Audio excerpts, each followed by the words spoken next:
Welcome back to the channel and welcome back to another quick pick prediction video. In this video, I'll be predicting the featherweight bout between Movsar Evloev versus Aljamain Sterling. And how do I feel about this one right here? Is I'm going low confidence Movsar Evloev to beat Aljamain Sterling. And personally, I would love for Aljamain Sterling to win. Personally, I'm not betting on this one. Maybe I'll bet the over. That's maybe bet the decision. As far as money line odds, guy, I'm not trying to cash no underdog money on Aljo or risk no underdog money on Aljo. Or risk money on the underdog in Aljo. And I'm not be like, oh, I'm so confident in Movsar to win. Nah. Cause I can never see Aljo win. I feel like Aljo is the better overall fighter. But this is like you already had your shine. You were the bantamweight champion. You're like the number 3 greatest or number 2 greatest bantamweight of all time. You're like 35 versus a guy who like 30, 31, who's in his prime, and he's trying to be where you were. And undefeated. I feel like everything is kind of leading to Movsar. And even if it goes to a close fight, which is like arguably probably like the only way it really could go, you just feel like they're gonna give it to the fresher face.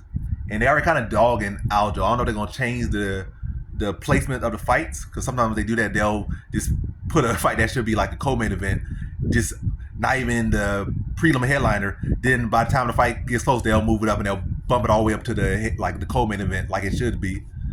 But they do that to get people talking. Like, why is Aljo here? Why is this guy here? Why did you put that guy there? The guy literally just lost his belt by split decision. Like a lot of people, he won. Why is he Why is he not the co-main event? Remember, why is he not the main event?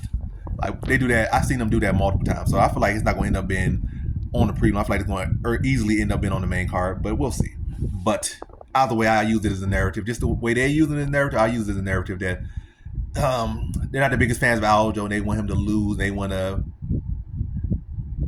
kind of, I don't know, whatever the case. I think it goes close decision. I think they're going to give it to Movsar regardless. And most likely it's going to be a close decision. 2 high-level wrestlers. You got a young undefeated Russian. You got a high-level collegiate American wrestler. Former champion, 3 defenses, third all-time bantamweights. Yeah, momentum pick, youth pick.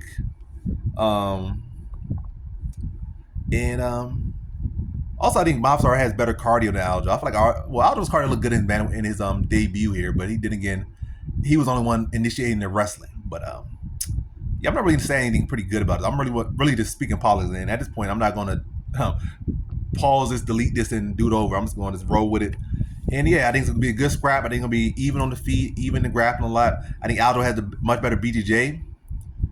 But I think Evloev will land the heavier shots.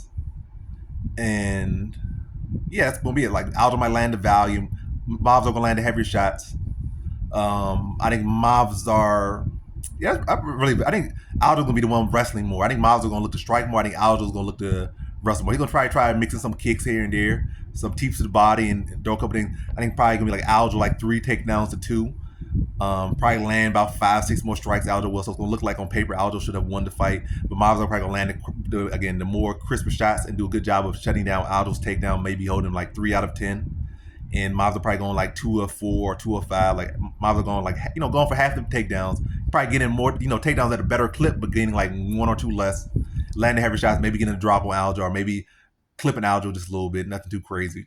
But again, that perception that he's landing heavy shots, doing a good job of defending the takedowns from Aljo, and maybe working a little bit harder down the stretch in a very, very close, very even fight. But Movsar Evloev wins it ever so slightly. So in this one, I have Movsar Evloev via decision.